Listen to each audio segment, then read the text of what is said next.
আসলে বাটপারি কোথা থেকে হচ্ছে বা কিভাবে হচ্ছে আসলে আমরা একদম অবাক হয়ে যাচ্ছি। ইতিমধ্যে একটা নিউজ হয়তো আপনারা শুনতে পাচ্ছেন যে মুগ্ধ যে ছেলেটি বলেছিল যে পানি লাগবে পানি লাগবে, তার এই ভিডিওটি কিন্তু গোটা দুনিয়ায় কিন্তু আপনার ভাইরাল হয়ে যায়। কিন্তু এখন প্রশ্ন হচ্ছে, হঠাৎ করেই কিন্তু সোশ্যাল মিডিয়ায় ভাইরাল হচ্ছে যে সে মারা যায়নি।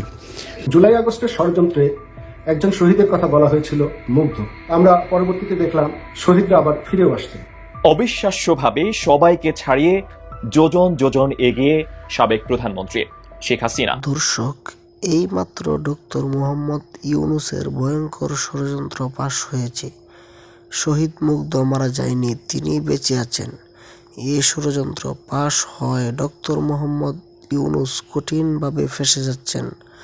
ডক্টর মোহাম্মদ ইউনূস কেন এখন পর্যন্ত মুগ্ধর খবর জিয়ারত করতে যায়নি?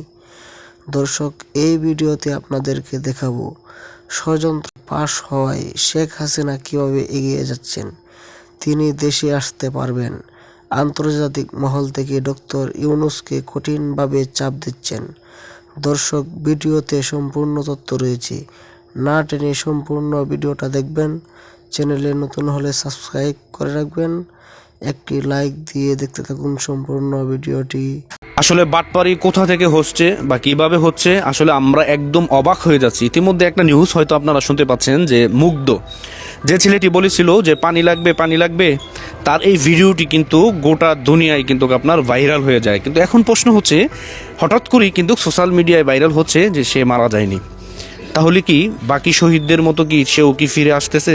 আমরা হয়তো কিছুদিন আগে দেখেছিলাম যে একজন লোক দেশের বাইরে যাচ্ছে সুইজারল্যান্ড, কিন্তু চেহারা হুবহুব তার মতন একদম মিল। এখন সেখানে বলা হচ্ছে যে মুগ্ধর ভাই সিগ্ধ না কি জানি নাম, যদিও ওখানে বলা হচ্ছে যে তারা যমজ ভাই।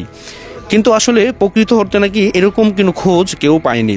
আবু সাঈদের কবরে আপনার সবাই গেল, উপদেষ্টা সহ অনেক সমন্বয়করা তার কবর জিয়ারত করলো, কিন্তু মুগ্ধ নামে যেই ব্যক্তিটি তার কবরে কিন্তু এখনো পর্যন্ত কাউকে আমরা যেতে দেখিনি।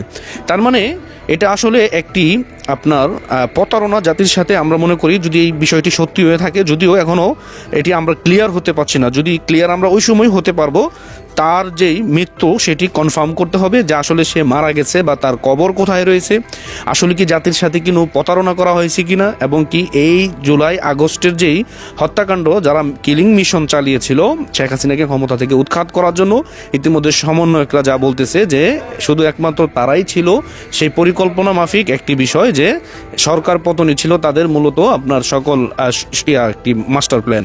তো যাই হোক, এই শহীদদের যে ফিরে আসা, অনেকে বলতেছে যে কিন্তু পুলিশ সদস্য কিন্তু ফিরে আসবে না, কিন্তু অনেক শহীদ ফিরে আসবে। আসলে এই কথাটার যে জঞ্জাল সেটি এখনো কেন রয়ে গেল, এবং কি এই কথা আমরা কিভাবে বুঝবো যে আসলে সে শহীদ হয়েছে বা সে মারা গেছে, বা তার কবর এখনো পর্যন্ত কাউকে আমরা জিয়ারত করতে দেখিনি, বা কেউ তার কবরে গিয়ে ফুল দিয়ে শ্রদ্ধাও জানায়নি। ইতিমধ্যে আমরা জানি যে একজন লোক সুইজারল্যান্ড চলে গেছে, তার ছোট ভাই সিগ্ধ, কিন্তু আসলে কি সিগ্ধই কি মুগ্ধ কিনা সেই বিষয়টা কিন্তু আমাদেরকে ভাবায়। এজন্য বলবো, যারা অতি আবেগে অতি লাফালাফি করেছেন এই আন্দোলনকে কেন্দ্র করে, আপনার অবশ্যই সাবধান হয়ে যান, কারণ এটি যে অনেক বড় একটি মাস্টার প্ল্যান ছিল তাদের।